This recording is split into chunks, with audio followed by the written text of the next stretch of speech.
Alright guys, tools of the trade, things you're gonna need. 20-gallon trash can, that's food grade. Cement plaster mixer from Harbor Freight, they run about 60 bucks. This mixer right here is stainless, you can get them on Amazon. I've gone through all the different models and thinking that it would do better than this, and this one does the best because the meat doesn't clump up and stick in the middle. It actually mixes it like a mixer. I've got a 2-horse Wesson that goes through bones and meat like in seconds, right?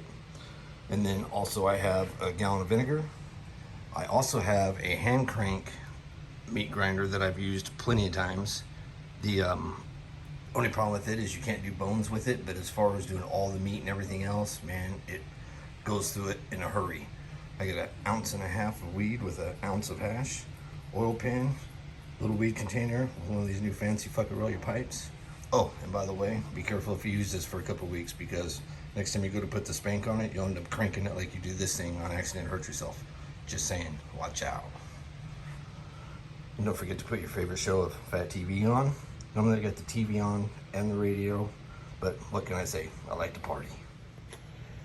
We got 24 pounds of ground beef, 16 pounds of pork, 3 pounds of heart, 3 pounds of kidney, and 40 pounds of chicken, plus another 40 in that tote over there, soaking in water and vinegar for 20 minutes.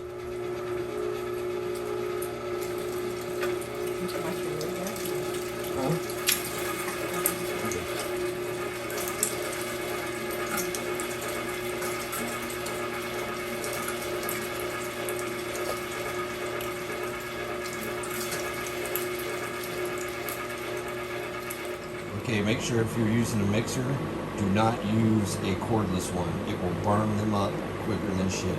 And if you're using a drill or a mixer that's got brushes, make sure you wrap it with a towel or a damp paper cloth. Not wet, just damp. That way if there's any brush dust, it doesn't go into the food, it stays on the cloth or on the towel. And this is going to the mixer.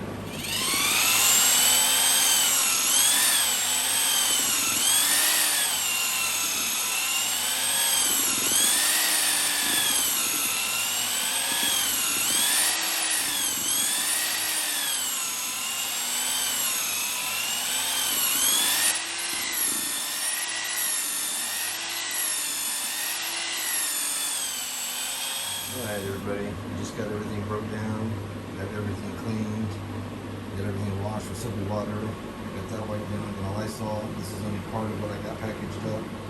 But just make sure that if you're not going to spend the time to soak the meat in water and vinegar, make sure that it at least gets in the freezer for 72 hours.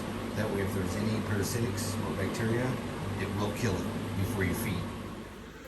This is what the dish looks like when I'm done. He's 63 pounds, so he gets 550 grams of raw.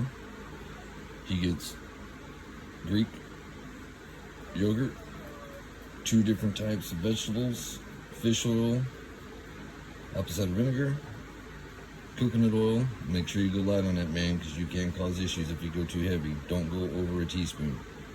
And then I add a few little other things, and that's about it, but it all comes down to preference. And then I have another recipe that is strictly for bulking. If you have a dog that you want to put a lot of muscle on, that you're going to be doing a lot of training with, I have one of those also, and then I have one to make them super, super lean. So if you got any questions, just tell Sir Bill and we'll get you squared away, man.